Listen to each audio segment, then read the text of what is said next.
నా పేరు మాండ నరసింహుడు. ఆయుర్వేద గిరిజన వైద్యుని. మన పూర్వీకుల నుండి మన పెద్దలు అడవిలో ఉంటాం మేము. మన పూర్వీకుల నుండి అడవిలో ఉండి మన ప్రాబ్లం అనేది డాక్టర్ లేకుండా ఉండే అడవిలో ఉంటారు కాబట్టి ఈ చెట్ల మూలికతోటి అనుభవ వైద్యం అంటారు. గిరిజన మూలిక అనుభవ వైద్యం అంటే చాలా మందికి కిడ్నీలో రాళ్ళు, మూత్రపిండాల రాళ్ళు, గ్యాడ్ బార్డర్ రాళ్ళు ఎందుకు వస్తున్నాయంటే ఆ రాళ్ళు ఎందుకు వస్తున్నాయి అనేది మీకు వివరంగా చెప్తాను. ఆ రాళ్ళు ఎట్లా పోయేది చెప్తాను. ఆ తర్వాత రాళ్ళు రాకుండా ఉండాలనేది కూడా చెప్తాను. మన పూర్వీకుల కాలం నాడు చలికాలం ఏం తినాలి, వానకాలం ఏం తినాలని పెద్ద చిన్న అందరు నిసారించుకొని వంటలు చేసుకొని తినేవాళ్ళు. ఆ వంటలు కూడా పొద్దున పూట ఆ 4 గంటలకు తెల్లదామని లేచి 4 గంటలకు చేసుకొని తినేవాళ్ళు. ఆ తర్వాత మధ్యాహ్నం 12 లోపల తినేవాళ్ళు. ఆ తర్వాత సాయంత్రం 6 గంటల లోపల తినేవాళ్ళు. తిని పని పాటలు చేసి అలసిపోయి నిద్రపోయేవాళ్ళు. ఇప్పుడు ఏముందంటే 1 గంటకైనా తింటారు, 4 గంటకైనా తింటారు. ఏది తినాలనకుండా అన్ని రకాలు పిండి పదార్థాలు, అన్ని రకాల మార్కెట్లో ఏం దొరికితే, హోటల్లో ఏం దొరికితే, రోడ్డు మీద ఏం దొరికితే అన్ని తెచ్చుకొని తింటారు. అందువల్ల చాలా మందికి కిడ్నీల రాళ్ళు, మూత్రపిండాల రాళ్ళు, గాడిబెండ రాళ్ళు వచ్చి డాక్టర్ల కాడితే రాళ్ళు తీస్తారు, తీపించుకుంటారు. మళ్ళీ 2 నెలలు 3 నెలలు బాగుంటది, మళ్ళీ రాళ్ళు వస్తాయి. ఈ రాళ్ళు రాకుండా మన ఆదివాసి గిరిజన వైద్యంలో మన పూర్వీకులు కనిపెట్టిన వైద్యం అందరికి తెలపరచాలి. అందరు బాగుండాలి, ఆరోగ్యం నా మనస్ఫూర్తిగా వీడిగా తీస్తున్నాను. ఎందుకు తీస్తానంటే మా వరకే, మా చెంచల వరకే బాగుండేది కాదు. వైద్యం అనేది బయటికి రావాలి, పబ్లిక్ రావాలి. మూలికలలో కూడా వైద్యం ఉందని ఇప్పుడు మూలికల నుండి మనకు అవకాశం వచ్చింది. యూట్యూబ్ ఛానల్ వచ్చినాక మూలికల అవకాశం వచ్చింది. ఇన్నాళ్ళు మారుమూలు పల్లెలలో, కొండలలో, అడవిలలో ఎవరో బండ్లు కట్టుకొని వస్తే, ఎవరో తెలుసుకొని వస్తేనే ఆ మంది వచ్చేవాళ్ళు. ఇప్పుడు మన యూట్యూబ్లో కర్నూలు ఒక నంబర్ ఉంటుంది, హైదరాబాద్ ఒక నంబర్ ఉంటుంది. మీకు అందరికి ఉపయోగపడడానికి ఈ చక్కని వైద్యం. ఒకసారి వైద్యం కిడ్నీల ప్రాబ్లం రాళ్ళు తింటే మళ్ళీసారి బతికినా రాళ్ళు రాకూడదు. ఈ గిరిజన వైద్యంలో అంత పర్ఫెక్ట్గా ఉంటుంది. 100% కాదు, 1000 కాదు, 1,00,00,000 గ్యారంటీ ఇస్తాను. అందుకోసం ఆ చెట్టు పేరు చెప్తాను, వివరంగా వినండి. ఎందుకంటే చెట్టు తెచ్చి చూపించని మీరు చెప్పొచ్చు, చూపిస్తే నేర్చుకునేది కాదు వైద్యం. గురువు అనేది ఉండాలి. ఆ గురువు కాడికి పోవాలి, వినేతంగా మాట్లాడుకోవాలి, సాంప్రదాయంగా ఉండాలి, నేర్చుకోవాలి. యూట్యూబ్లో మందు చూపిస్తే వెనకడికి ఏచూరు చెప్పాడు. యూట్యూబ్లో చెప్పే వరకు ఆ చెట్లు చెప్తేనే తెచ్చుకొని తినడము, బాగా కాకపోతే మూల పెట్టడం, మందు నూరడం, మూల పెట్టడం, మందు నూరడం, మూల పెట్టడం కాదు. అది కాదు. వైద్యం చేసిన తర్వాత అందరికి బాగుపడాలి, అందరూ ఉపయోగపడాలి, బాగుండాలి. ఆశ్చర్యంగా పూర్వీకుల కాలం నాడు సంతోషంగా ఒక కథ చెప్పనికి పోయినా, కార్యం చెప్పనికి పోయినా, అబ్బా మంచి చెప్తున్నాడు, మంచి స్వామి, మంచి గురువు, మంచి అందరికి ఉపయోగపడతారని మాట తెచ్చుకోవాలి. అందుకోసం చెట్ల పేరు చెప్తానండి. మా ఆదివాసి మా పెద్దలు నేర్పించిన వైద్యం. ఒక చెట్టు పేరు ఒరగోను చెట్టు. ఒరగోను, చిన్న ఒరగోను, పెద్ద ఒరగోను, తెల్లుప్పి, నల్లుప్పి, ఈ 4 రకాల మూలికలు. చిన్న ఒరగోను, పెద్ద ఒరగోను, తెల్లుప్పి, నల్లుప్పి అనేది మూలికలు ఉన్నాయి. మీకు కావాలంటే నెట్ల కూడా చూసుకోవచ్చు, దొరుకుతాయి. ఆ మూలికలు తెచ్చుకొని ఆ మూలికలు సమూలంగా ఏర్లు, దాని ఆకులు, దాని పూలు, ఈ 3-4 రకాల చెట్లు తెచ్చుకొని శుభ్రంగా ముక్కలు చేసి నీడలు ఆరబెట్టినాక చిన్న మంట పెట్టి దాన్ని కాల్చి బూడిది చేసి, ఆ బూడిదిని 4 కేజీల బూడిద అయిందా, 5 కేజీల బూడిద అయిందా, బూడిదిని తూకం చేసుకొని ఒక కుండ తీసుకొని ఆ కుండలో బూడిది పోసి 4 కేజీల బూడిదికి అయితే 8 కేజీల నీళ్లు పోయాలి, 8 లీటర్ల నీళ్లు పోయాలి. 4 కేజీల బూడిదికి 8 లీటర్ల నీళ్లు పోసి ఆ నీళ్లు 3 రోజులు కట్టెతో చిన్నగా పొద్దున సాయంత్రం 3 రోజులు తిప్పాలి. 3 రోజులు తిప్పిన తర్వాత బూడిదంతా అడకపోతుంది కుండలేకి. ఆ చెట్లలో ఉన్న బలమంతా వాటర్ నీళ్ళలోకి వస్తుంది. ఆ నీళ్లు శుభ్రంగా తోడుకొని ఒక రాగి పాత్ర తీసుకొని, బాలె తీసుకొని, ఆ రాగి పాత్రలో 8 లీటర్ల నీళ్లు ఉడగట్టుకొని ఆ నీళ్లు పోసి చిన్న గంటె తీసుకొని చిన్న మంట పెట్టి తిప్పుతుంటే ఒక 14 గంటలు 20 గంటలు టైం పడుతుంది చిన్న మంట మీద. ఆ నీళ్ళంతా ఇవ్వకపోయి తెల్లగా ఉప్పు తయారవుతుంది. చెట్లో ఉన్న బలం సత్తు అంటారు.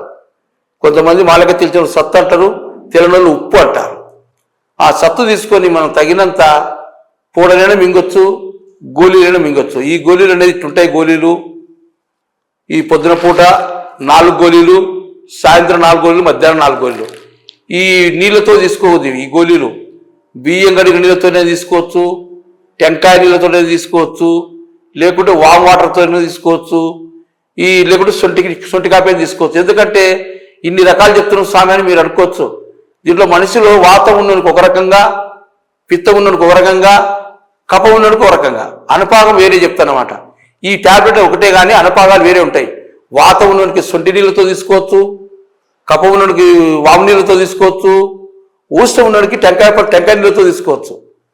ఈ ప్రకారంగా ఈ కిడ్నీల కోసం మూత్రపిండాలు ఉన్నది, గ్యాడిపడలు ఉన్నది, కిడ్నీలో ఉన్నది, ఈ రాళ్ళ కోసము ఎక్కువ క్యారెట్ ఉంటే 3 నెలలు 4 నెలలు పడుతుంది, తక్కువ క్యారెట్ ఉంటే 1 నెల పడుతుంది, లేదు పూర్ స్టార్టింగ్ ఉంటే 3 రోజులే పడుతుంది, 3 రోజులకే పోతాయి, మళ్ళీ రావు.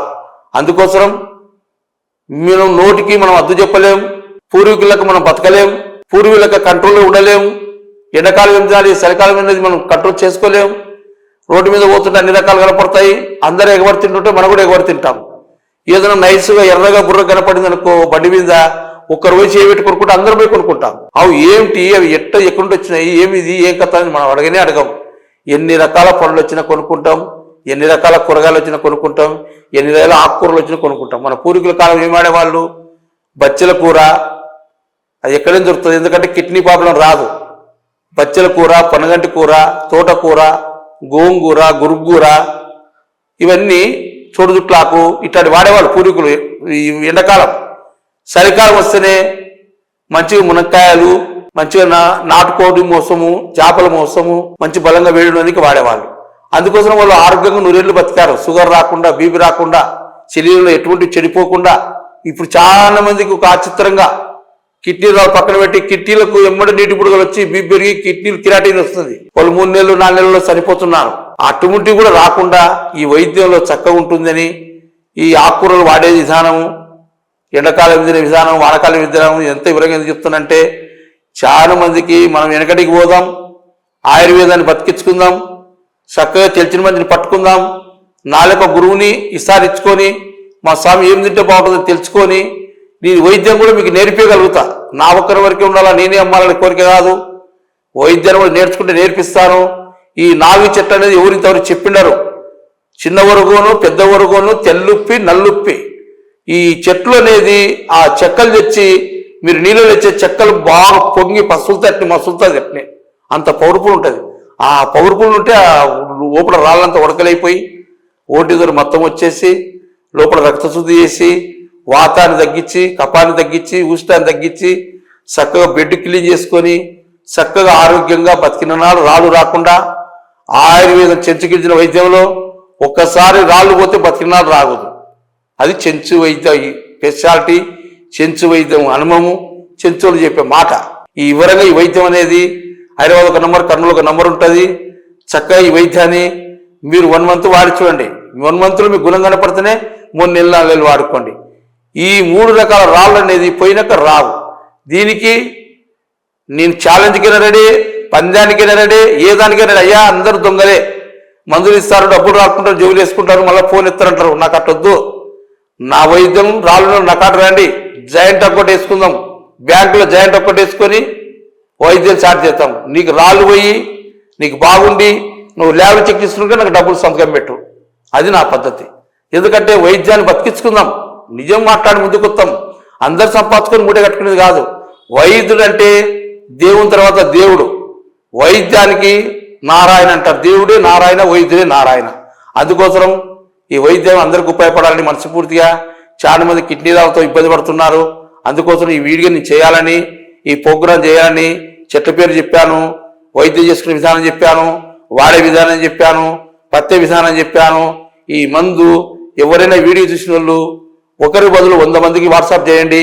ఈ వైద్యాన్ని బతికించుకుందాం, అందరు కిడ్నీ ప్రాబ్లం లేకుండా, కిడ్నీ రాళ్ళు రాకుండా ఆరోగ్యంగా 100 ఏళ్ళు బతుకుదామని అందరికీ నమస్కారం పెట్టి సెలవు తీసుకుంటాను.